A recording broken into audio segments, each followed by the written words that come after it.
So you're new inside of Call of Dragons and you're wondering what heroes work well together, which ones synergize well together, and also which ones are good for free-to-play players, which ones are good for whales. I have all of that information for you here today. Now, all of this info is coming out of the Blood Family Call of Dragons Discord server. This family has been incredible, tons of information, great people. So I want to give credit where it's due to the family for putting these guides together that I'm essentially bringing to you in a different format.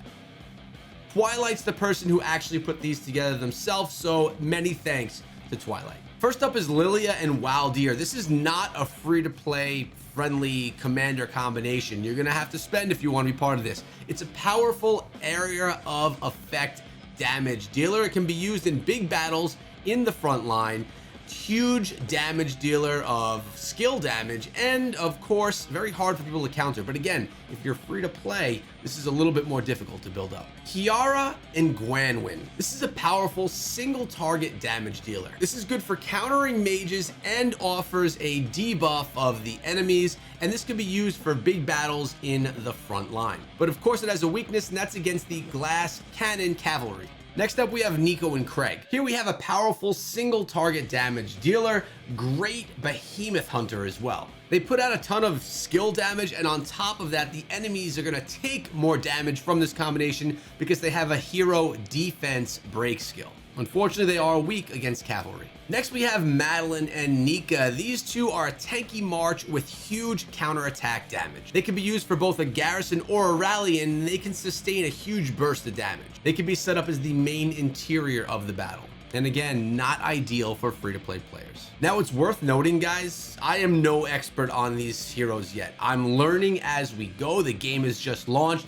I'm in here with you guys. So whenever we get guides and things like this, when I have people that can basically give back to the community, it's worth me sharing it here with you so that I can benefit from it and learn, as well as you guys learning alongside of me. Now, I also want to give credit, and I want to thank BlueStacks for sponsoring today's video and let you guys know that I was playing Call of Dragons before it even launched. I've been playing it via BlueStacks, and throughout the entire time, days playing on here, keeping my computer running and playing through the game, I have had zero issues and only complete success playing the game. It is so smooth on BlueStacks. It looks incredible. It's easy to play, and it really was easy to take part in. What I'm gonna do is I'm gonna leave my link to BlueStacks in the description of this video. That's gonna allow you to either download BlueStacks or to download Call of Dragons specifically on BlueStacks. It's really nice to play on your phone, but it's also really nice to, when you're sitting at your desk, to be able to play on your computer and have that, larger screen, bigger,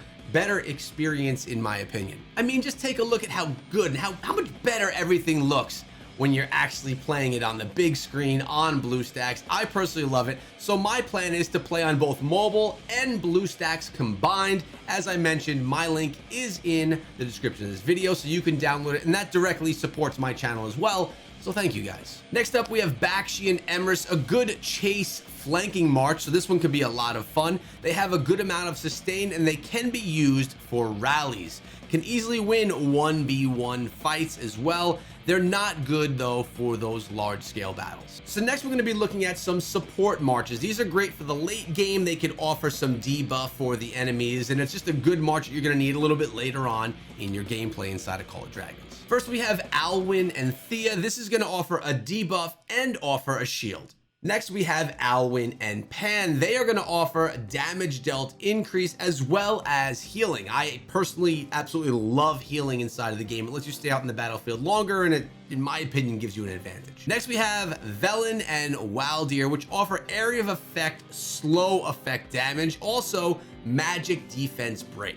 And yeah, I know guys, this stuff gets confusing. It's things that we kind of learn along the way. So if you don't understand what all of the terms mean, and to be honest with you, every single term that I'm seeing here is not like, yes, I understand exactly what that means, but we're getting an idea for hero pairs that work. So when you get those heroes, you could say, okay, these are two that I may want to try putting together because I know that other players have seen success with these combinations. But now it's time we talk about some free-to-play pairings. I know there's a lot of free-to-play or low-spender people out there in the community, so let's talk about some heroes that you guys can use and more easily rank up and feel good about yourself utilizing them and not feel like you have to spend them. First up, we have Waldir and Atheist, which are going to offer a decent amount of damage. They're going to have some rage generation as well, and they have a debuff skill.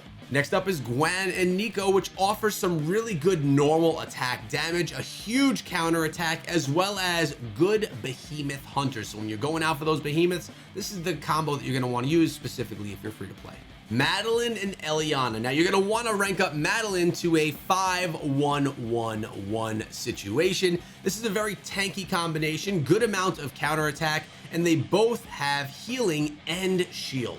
So great combination in my opinion. Emerist and Alistar are next. They have area of effect skill and single target damage. Altair's skill number 1, of course, decent mobility, and they have a rage generator as well.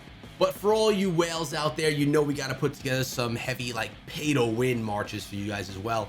So if you're a free to play player or a light spender, these marches are ones that you may not be able to get your hands on at least as easily. Lilia and Velen pairing. They're going to offer a huge area of effect magic damage, unrivaled in large scale battles, and magic crit ability, and it's massive.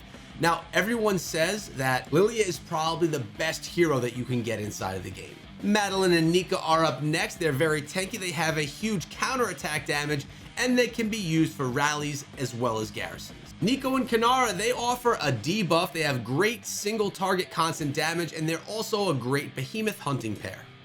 Lilia and Hosk. This is going to be our sustained mage build, which a huge buff from Hosk at skill number 1. Bakshi and Emerus is our sustained cavalry build, great 1v1 pair, and can be used for rallies. Nico and Hosk are our great single target constant damage build, a sustained build, and one that can be used for rallies. And lastly, I want to share with you guys a couple of heroes that are really versatile, and they can be used for a bunch of things, such as positions like support, offensive, tank. So if you want to invest in heroes that can kind of be very versatile, these would be 3 that are good for you. Number 1 is going to be Hosk. Now, he's great right now. He could fade over time, but also on top of that, he looks really cool. Madeline. We saw Madeline in many of the builds we just discussed, so this is going to be another very versatile hero. And Thea.